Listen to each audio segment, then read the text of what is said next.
नमस्कार दोस्तों, स्वागत आप सभी का। आज इस वीडियो में हम बात करेंगे इडाकल केव्स के बारे में, जो एंशियंट पेट्रोग्लिफ्स हैं केरल के माउंटेन्स में, केरल के पहाड़ों में पाए जाते हैं। केरल के वायनाड डिस्ट्रिक्ट में ये साउथ इंडिया का मोस्ट रिमार्केबल आर्कियोलॉजिकल ट्रेजर माना जाता है। यहाँ पे pre historic rock art preserve है जो कि हज़ारों साल पुराना है। ये एक रेयर विंडो देता है एंशियंट सिविलाइजेशन की। इसके माध्यम से हम एंशियंट सिविलाइजेशन को देख सकते हैं, समझ सकते हैं, जो कि एक समय वेस्टर्न घाट्स के पहाड़ों में फ्लरिश किया करती थी। तो आज हम विस्तार से इडाकल केव्स के बारे में पढ़ने वाले हैं। अभी हाल ही में, क्योंकि ये खबरों में भी है तो एग्जामिनेशन के पॉइंट ऑफ व्यू से भी काफ़ी इंपॉर्टेंट है। तो वीडियो को अंत तक जरूर देखिएगा, और अगर आप चैनल पर नए हो तो चैनल को सब्सक्राइब करना बिल्कुल मत भूलिएगा। अब देखिए, यहाँ पे आता है अम्बुकुट्टी माला। यहाँ पे जो अम्बुकुट्टी माला, ये प्रोमिनेंट हिल है जो 1200 मीटर की हाइट पे है above sea level, Wayanad district में, केरल में। यहाँ पे इडाकल केव्स हैं जो कि ब्रेथ टेकिंग व्यूज देते हैं केरल के लश लैंडस्केप की। ये जो साइट है ये डेंस ट्रॉपिकल फॉरेस्ट में पाई जाती है। यहाँ पे काफ़ी घना जंगल है, यहाँ पे काफ़ी एंशियंट ट्रीज हैं, और यहाँ पे सुबह सुबह जो हवा कैरी करती है वो कार्डेमन और पेपर की जो सेंट है, जो खुशबू है, वो अपने साथ कैरी करती है। ये जो केव्स है, यहाँ तक पहुँचना एक चैलेंजिंग ट्रैक है। यहाँ पे फॉरेस्ट पाथ है, पूरा जंगलों से होते हुए गुजरना पड़ता है। स्टीप रॉकी स्लोप्स हैं, इस प्रकार से आपके पास स्लोप्स यहाँ देखने को मिलती हैं। तो यहाँ तक पहुँचने के लिए एक्सपीरियंस्ड हाइकर की ज़रूरत होती है। लेकिन ये जो जर्नी है ये पार्ट ऑफ एक्सपीरियंस है। यहाँ पे जो विजिटर्स हैं वो क्लाइंब करते हैं काफ़ी ज़्यादा जियोलॉजिकल लेयर्स को और हिस्टोरिकल टाइम को। अब यहाँ पे देखिए, ये एक ट्रू केव नहीं है, लेकिन ये काफ़ी रिमार्केबल है। नेचुरल क्लेफ्ट है ये। इडाकल केव जो है ये बेसिकली जियोलॉजिकल फिनोमिना है। यहाँ पे मैसिव क्लेफ्ट है जो कि giant boulder split away. Giant boulder जब एक दूसरे के साथ ऐसे करके स्प्लिट हुए, ये इस तरफ को मूव हुआ, इस तरफ को मूव हुआ, तो यहाँ पे जैसे इस प्रकार से ये केव जो है यहाँ पे ये बनी है।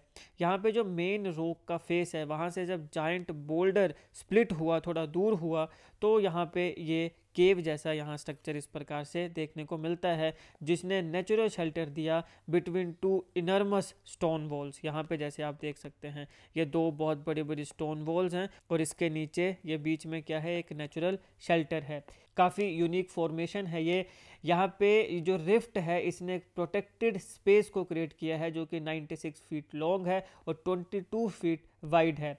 नैरो ओपनिंग है दोनों एंड्स में, दोनों एंड्स जो है यहाँ पे नैरो नैरो ओपनिंग है, काफ़ी तंज सी यहाँ पे ओपनिंग है। लेकिन ये जो ओपनिंग है इसके वजह से जो सनलाइट है वो अंदर तक आ जाती है, और एंशियंट कार्विंग्स जो हैं इनको ये इल्यूमिनेट करती है। नेचुरल प्रोटेक्शन की बात करें तो यहाँ पे ओवरहैंग और पोजीशनिंग जो है रॉक की, ये आइडियल शेल्टर देता है प्री हिस्टोरिक ह्यूमंस को। तो ऐसा हो सकता है कि पुराने ज़माने में यहाँ पे ह्यूमंस जो है वो शेल्टर लिया करते होंगे, क्योंकि नेचुरल शेल्टर यहाँ पे प्रोवाइड करता है। और यहाँ पे मॉनसून के रेन से ये प्रोटेक्ट कर सकता है। डिफेंसिबल वेंटेज पॉइंट ये देता है सराउंडिंग द वैली। ये जो डिस्कवरी है इसने पूरे इतिहास को चेंज कर दिया था। अब यहाँ पे एक अंग्रेज आया, फ्रेड फॉसेट्स। इसका 1890 का एक्सपेडिशन था। 1890 में फ्रेड फॉसेट, जो कि एक ब्रिटिश पुलिस ऑफिशियल था, और यह मालाबार रीजन में स्टेशन था। यह पहला मॉडर्न एक्सप्लोरर बना था जिसने इडाकल केव्स को डॉक्यूमेंट किया था। तो एग्जामिनेशन पॉइंट ऑफ व्यू से इसका नाम इंपॉर्टेंट है, पूछा जा सकता है, ध्यान में रखिएगा। जीके के पॉइंट ऑफ व्यू से इसको आपने ध्यान में रखना है। तो जब ये वायनाड हिल्स को एक्सप्लोर कर रहा था, यहाँ सर्वे कर रहा था, तब इसने इन इडाकल केव्स को देखा था। फॉसेट ने इस रॉक शेल्टर को देखा, और यहाँ पे इमीडिएटली इसकी जो मिस्टीरियस मार्किंग है उसकी सिग्निफिकेंस को रिकॉग्नाइज इसने यहाँ पे किया। इसकी डिटेल रिपोर्ट जो थी इसने एकेडमिक अटेंशन यहाँ पे दिलाई। इसके बाद कई एकेडमिशियंस थे जिन्होंने इसके ऊपर ध्यान देना शुरू किया, इडाकल केव्स के ऊपर, और यहाँ पे जो स्कॉलर्स हैं वो फुली अप्रिशिएट करते हैं इसकी एंटिक्विटी को और इस प्रकार की प्री हिस्टोरिक इनग्रेविंग्स की इम्पोर्टेंस को। फॉसेट की जो डिस्कवरी थी इसने साउथ इंडिया के एंशियंट पास्ट को जानने के लिए, उसकी अंडरस्टैंडिंग का एक नया चैप्टर ओपन कर दिया। अब यहाँ पे अम्बुकुट्टी माला के लेजेंड्स क्या बोलते हैं, देखिए।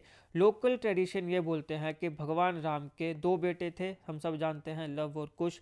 तो यहाँ पे इस माउंटेन में उनकी एक पावरफुल एरो जो थी, यानी वो बाण जो था, वो यहाँ पे स्टक कर गया, जिसने यहाँ पे रॉक को क्लीव किया, दो हिस्सों में तोड़ा, और ये सेकेंड केव यहाँ पे क्रिएट होगी। मिथोलॉजिकल ओरिजिन है ये, इसका अल्टरनेट नाम अम्पुकुथी माला है, यानी the mountain stuck by arrows. Ambukuthi Mala का मतलब होता है the mountain stuck by arrows. अब यहाँ पे ये रामायण से लिया गया है और ये जो फिजिकल लैंडस्केप है इसको भारत के रिच मिथोलॉजिकल हेरिटेज के साथ ये स्टोरी जो है ये जोड़ती है। जनरेशन से लेके जो लोकल कम्युनिटीज़ हैं वो इसको डिवाइन फोर्स का टच मानते हैं, यानी ऐसा मानते हैं कि ये जो इडाकल केव्स हैं इनको डिवाइन फोर्सेस ने, जैसे लव और कुश ने टच किया हुआ है, तो इसको यहाँ पे सेक्रेड माना जाता है और इसको यहाँ पूजा जाता है लोकल कम्युनिटी के द्वारा, और ये काफ़ी सालों से पूजा जा रहा है। आर्कियोलॉजिकल सिग्निफिकेंस जो थी जब तक ये साइंटिफिकली इस्टेब्लिश होती है, इससे भी कई साल पहले से इसको यहाँ पूजा जा रहा है। साउथ इंडिया की रेयरेस्ट स्टोन एज आर्ट माना जाता है ये, मिजोलिथिक इरा हेरिटेज है। इडाकल कार्विंग्स जो हैं ये एक मिजोलिथिक रॉक आर्ट जो है साउथ इंडिया का, उसका एक एग्जाम्पल हैं और इसलिए ये इसे इनवैल्यूएबल बना देती हैं इस रीजन की प्री हिस्टोरिक कल्चर को अंडरस्टैंड करने के लिए। मिडल स्टोन एज कंटेक्स्ट की बात करें तो ये जो हमारे पास इडाकल केव्स हैं ये डेट बैक करती हैं 10,000 से 6,000 BCE अप्रॉक्सीमेटली। मीज़ोलिथिक पीरियड है ये, और ये जो पीरियड है इसने ट्रांजिशन करी थी जहाँ पे जो ह्यूमंस हैं वो ज़्यादा सोफिस्टिकेटेड टूल्स बनाने शुरू कर दिए थे और यहाँ पे एग्रीकल्चर में एक्सपेरिमेंट करना शुरू हो गया था।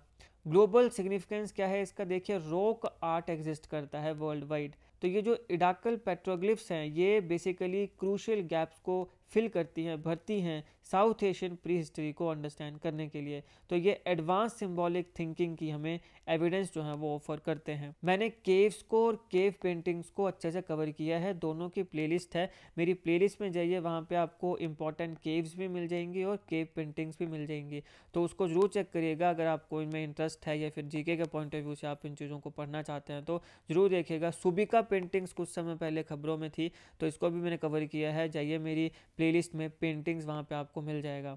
तो यहाँ पे देखिए कि नॉर्थ इंडिया और अदर रीजन्स की जो केव पेंटिंग्स हैं उनको छोड़ के यहाँ पे जो पेंटिंग्स आपको देखने को मिलती हैं, यहाँ पे जो स्टोन इनग्रेविंग्स हैं, यहाँ पे पैकिंग और इंसाइजिंग टेक्निक्स का यूज़ किया गया है ताकि परमानेंट मार्क्स को क्रिएट किया जा सके। तो यहाँ पे जो आर्टिस्ट थे इन्होंने केयरफुली सरफेस को सिलेक्ट किया और सोफिस्टिकेटेड मेथड्स को एम्प्लॉय किया, यूज़ किया, ताकि यहाँ पे जो मैसेज है उसे इंड्योर किया जा सके। एंशियंट सिंबल्स की ये गैलरी है, यहाँ पे एक्स्ट्राऑर्डिनरी विजुअल इंसाइक्लोपीडिया है एंशियंट लाइफ का, थॉट का और कल्चर का।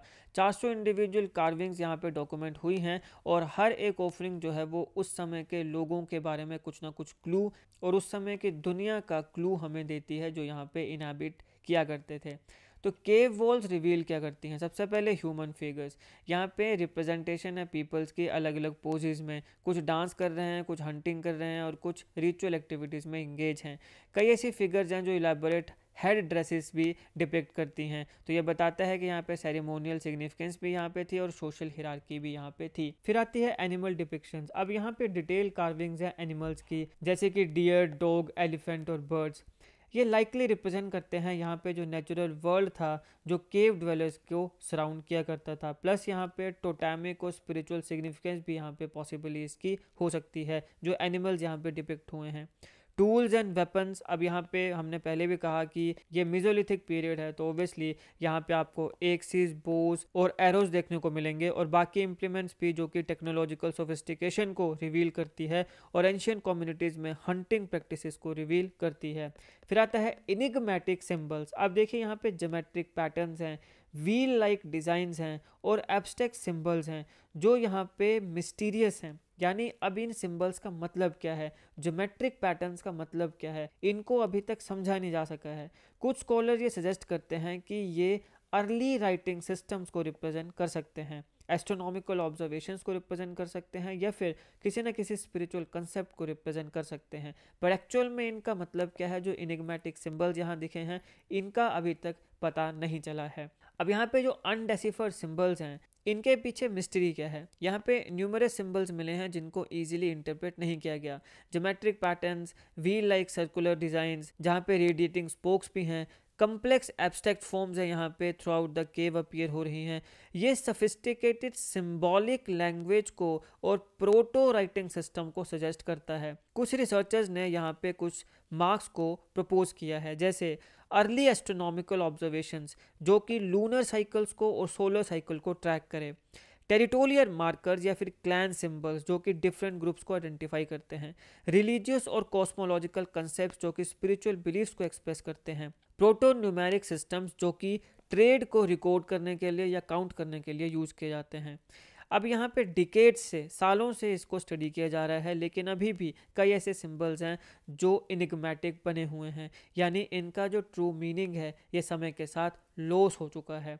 अब यहाँ पे ये फोटो देखिए, the man with the jar cup connection. यहाँ पे ये कहीं ना कहीं इंडस वैली सिविलाइजेशन के साथ लिंक करता है। बहुत सी ऐसी कार्विंग्स देखने को मिली इडाकल में, लेकिन एक पर्टिकुलर फिगर है जो कि इंटेंस स्कॉलरली डिबेट को बताता है, यानी जिसके ऊपर स्कॉलर्स काफ़ी ज़्यादा डिबेट करते हैं और यहाँ पे आर्कियोलॉजिकल इमेजिनेशन जो है पूरी दुनिया में वो कैप्चर हो रही हैं। ये जो कार्विंग है ये डिपिक्ट करती है एक ह्यूमन फिगर को जिसने एक जार या कप की तरह कुछ दिखने वाला पकड़ा हुआ है, जो हमने पिछली फोटो में देखा। ये काफ़ी सिंपल इमेज है, लेकिन ये कल्चरल कनेक्शन को रिप्रेजेंट करता है 2000 किलोमीटर के स्पैन में। 2000 किलोमीटर स्पैन मतलब जैसे वेस्टर्न घाट्स में ये देखने को मिला है, और यहाँ पे इंडस वैली है। इंडस वैली सिविलाइजेशन से रिलेटेड सारे इंपॉर्टेंट एमसीक्यूज को मैंने अलग वीडियो में कवर किया है, अगर आप चाहें तो देख सकते हैं, उसका लिंक मैं आपको डिस्क्रिप्शन बॉक्स में दे दूंगा। तो यहाँ पे ये 2000 किलोमीटर दूरी का जो स्पैन है उसका यहाँ पे कल्चरल कनेक्शन बताता है, रिप्रेजेंट करता है। अब सवाल है कि कैसे। सबसे पहले डिस्कवरी। रिसर्चर्स ने नोट किया है कि यहाँ पे स्ट्राइकिंग सिमिलैरिटीज़ हैं, जो सर्टेन इडाकल सिंबल्स हमें देखने को मिले हैं यहाँ पे इडाकल केव्स में, और इंडस वैली सिविलाइजेशन में जो आइकोनोग्राफिक्स हैं जो कि वर्ल्ड की अर्लीस्ट अर्बन कल्चर माना जाता है, जैसे कि मोहनजोदारो एंड ऑल। तो अब यहाँ पे एक सिमिलैरिटी देखने को मिल रही है। दूसरा है the jar cup figure, human figure जिसने वेसल को होल्ड किया हुआ है। इस प्रकार की जो डिपिक्शंस हैं ये हमें इंडस वैली सील्स में और पोटरी में देखने को मिली हैं। तो ये कहीं ना कहीं सजेस्ट करता है कि यहाँ कल्चरल एक्सचेंज पॉसिबल हो सकता है, या फिर सिंबॉलिक लैंग्वेज यहाँ पे ये शेयर कर सकते हैं। Trade route theory. अब अगर ऑथेंटिकेट किया जाए तो ये जो कनेक्शन है ये कंफर्म करता है एक्सटेंसिव ट्रेड नेटवर्क्स और कल्चरल एक्सचेंज साउथ इंडिया और sophisticated Indus valley urban centres जो थे उनके बीच में, जैसे लोथल है, मोहनजोदारो है, ये सब। On going research. अब यहाँ पे इन चीज़ों के ऊपर रिसर्च चल रहा है, काफ़ी थ्योरीज हैं जो स्पेकुलेटिव हैं। यहाँ पे नए एवेन्यूज़ खुले हुए हैं प्रीहिस्टोरिक इंडिया के इंटरकनेक्टेड कल्चर को अंडरस्टैंड करने के लिए और लॉन्ग डिस्टेंस कम्युनिकेशन नेटवर्क्स को समझने के लिए। तो एविडेंस और स्पेकुलेशन की बात करें तो जो इन कनेक्शंस को सपोर्ट करते हैं एविडेंस, वो ये हैं कि यहाँ पे सिमिलर आर्टिस्टिक स्टाइल हैं, सिंबॉलिक रिप्रेजेंटेशंस हैं, एक्सटेंसिव एंशिएंट ट्रेड नेटवर्क्स के एविडेंस हमें मिले हैं। इसके साथ साथ जो मोटिव्स यहाँ मिले हैं दोनों जगहों पे वो एंथ्रोपोमॉर्फिक फिगर्स और यहाँ पे जो ज्योमेट्रिक पैटर्न्स हैं वो उन दोनों मोटिव्स में देखने को मिलते हैं जो इंडस वैली में मिले हैं और जो इडाकल केव्स में मिले हैं। बाकी कई आर्कियोलॉजिकल एविडेंस हैं वो ये भी बताते हैं कि इंडस वैली के कई ऐसे गुड्स थे जो साउथ इंडिया पहुंचे थे, और यहाँ पे वेसल्स की और रिचुअल ऑब्जेक्ट्स की भी सिमिलर डिपिक्शन हमें देखने को मिली है।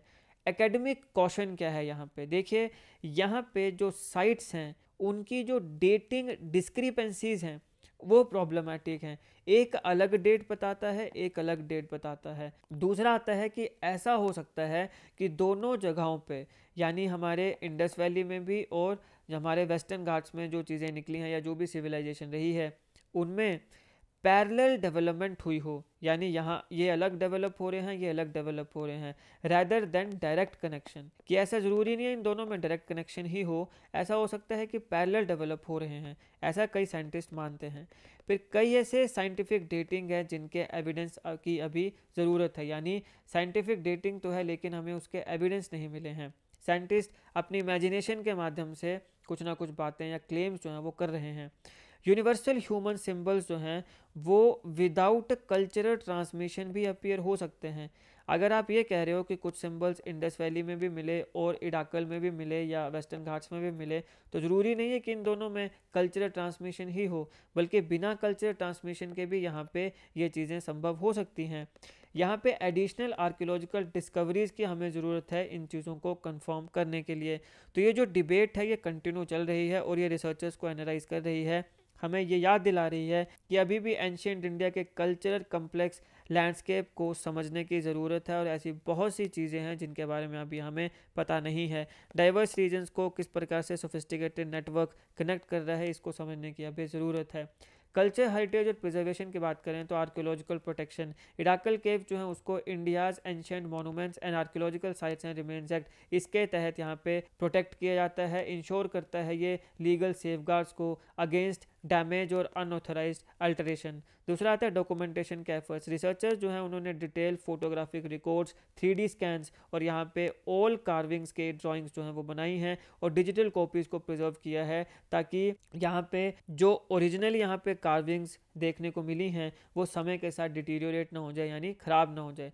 कंट्रोल टूरिज्म, अब यहाँ पे जो विजिटर्स हैं उनका स्वागत ओबियसली किया जाता है, लेकिन यहाँ पे मिनिमाइज़ किया जाता है फिजिकल कंटेक्ट को विद फ्रेजाइल पेट्रोग्लिफ्स, यानी कि अगर आपने यहाँ पे आना है तो कोशिश करें यहाँ जो कार्विंग्स हैं उनको टच ना किया जाए ताकि वो डिस्ट्रॉय ना हो जाए, ताकि एनवायरमेंटल डैमेज को यहाँ पे प्रिवेंट किया जा सके एक्सेसिव फुट ट्रैफिक की वजह से। और फिर क्लाइमेट मॉनिटरिंग आती है, तो जो साइंटिस्ट हैं वो ह्यूमिडिटी, टेम्परेचर फ्लक्चुएशंस को और बायोलॉजिकल ग्रोथ को ट्रैक करते हैं ताकि उन सारे के सारे फैक्टर्स को समझा जा सके और ख़त्म किया जा सके जो ग्रेजुअली कंट्रीब्यूट कर सकते हैं एंशियंट नेटवर्क्स के इरोजन के लिए। तो अगर यहाँ पे कुछ ऐसे एनवायरमेंटल फैक्टर्स आते हैं जिनकी वजह से ये जो हमारे पास कार्विंग्स हैं ये डिस्ट्रॉय हो सकती हैं, तो उसको कम करने का काम यहाँ पे साइंटिस्ट करते हैं। तो आज के समय अगर आप इडाकल केव्स को विजिट करना चाहते हैं तो क्या करना पड़ेगा, अपनी जर्नी को प्लान करिए। इडाकल केव जो हैं यहाँ पे मॉडरेटली चैलेंजिंग ट्रैक है, हमने पहले भी कहा अप्रोक्सीमेटली 1 किलोमीटर का यहाँ पे स्टीप क्लाइंबिंग है, फॉरेस्ट के माध्यम से जाना पड़ता है और यहाँ पे जो स्टोन स्टेप्स हैं यानी पत्थरों से यहाँ पे रास्ते बने हुए हैं और यहाँ 30 to 45 मिनट्स की जर्नी है, तो फिटनेस लेवल के ऊपर डिपेंड करता है। अक्टूबर थ्रू मार्च यहाँ पे ऑफर किया जाता है प्लीजेंट वेदर और क्लियर व्यू, तो इस समय यहाँ पे आया जा सकता है। कोशिश करें कि मॉनसून सीजन में आप अवॉइड करें जून से सितंबर, क्योंकि यहाँ पे जो रास्ता है काफ़ी स्लिपरी हो सकता है और विजिबिलिटी भी कम हो सकती है। कंफर्टेबल हाइकिंग शूज़ लेकर आएँ, वाटर सन प्रोटेक्शन और यहाँ पे फ्लैशलाइट जो है वो भी आपको अपने साथ लानी चाहिए ताकि जो केव के डिमर एरियाज़ हैं वहाँ पे आप अच्छे से देख सकें। फोटोग्राफी यहाँ पे परमिट की गई है, लेकिन पेट्रोग्लिफ्स जो हैं उनको टच आपने नहीं करना है, ये प्रोहिबिट किया गया है। स्ट्रिक्टली ओपन होता है 9 से 5 बजे तक। मॉडेस्ट एंट्रेंस फीस यहाँ पे आपको देखने को मिलती है और ये जो फीस है इसको क्यों लिया जाता है, ताकि कंजर्वेशन एफर्ट्स को सपोर्ट किया जा सके। वाई इडाकल मैटर, सबसे पहले हिस्टोरिकल विंडो, ये जो पेट्रोग्लिफ्स हैं ये हमें डायरेक्ट एविडेंस देते हैं pre historic south Indian culture, thoughts और आर्टिस्टिक एक्सप्रेशंस के फ्रॉम डिफरेंट पीरियड यानी पुराने समय से। अदरवाइज यहाँ पे जो चीज़ें डॉक्यूमेंट की गई हैं वो काफ़ी स्कैटर आर्कियोलॉजिकल आर्टिफैक्ट्स हैं। कल्चरल कनेक्शंस, यहाँ पे पोटेंशियल लिंक है इंडस वैली के साथ, तो यहाँ पे जो एंशियंट ट्रेड रूट्स थे वेस्टर्न घाट्स के और इंडस वैली सिविलाइजेशन के, यहाँ पे एक झलक हमें उनकी देखने को मिलती है और ये बताता है कि किस प्रकार से जो इंडियन कल्चर है वो इंटरकनेक्टेड है through sophisticated network of exchange and communications. हमने पहले भी कहा कि इंडस वैली के कई ऐसे कमोडिटीज़, कई ऐसे गुड्स हैं जो हमें यहाँ इडाकल में या वेस्टर्न घाट्स में देखने को मिलते हैं। तीसरा आता है ह्यूमन क्रिएटिविटी। अब देखो इतनी ऊंचाई पर यहाँ पे क्या ज़बरदस्त तरीके के जो एंशियंट कार्विंग्स हुई हैं, ये हमें कहीं ना कहीं ह्यूमन क्रिएटिविटी बताता है, एब्स्ट्रैक्ट थिंकिंग बताता है और ये एक ड्राइव बताता है कि किस प्रकार से हम टाइम और कल्चर के साथ कम्युनिकेट कर सकते हैं। तो जो इडाकल केव होती हैं ये टेस्टामेंट है रिमार्केबल अचीवमेंट्स की, हमारे एंसेस्टर्स की, उन लोगों के जिन्होंने हज़ारों साल तक ब्लैंक रॉक वॉल्स को देखा और यहाँ पे कैनवस की तरह उन्हें यूज़ किया और पूरी दुनिया को बताया अपने बिलीव्स को और उनके प्लेस को कॉस्मोस में। वहाँ पे एनिमल्स हैं, वहाँ पे टूल्स हैं, वहाँ पे वेपन्स हैं जो वहाँ पे चित्रण किया गया है। इनके ऊपर अभी भी रिसर्च चल रहा है और फ्यूचर डिस्कवरीज भी संभवतः हो सकती हैं। तो रीसेंट एडवांसेस यहाँ पे डिजिटल इमेजिंग में हुई हैं, जियोकेमिकल एनालिसिस में हुई हैं और कंपैरेटिव आर्कियोलॉजी यहाँ पे जो है वो प्रॉमिस करती है free insights into this mysterious carvings.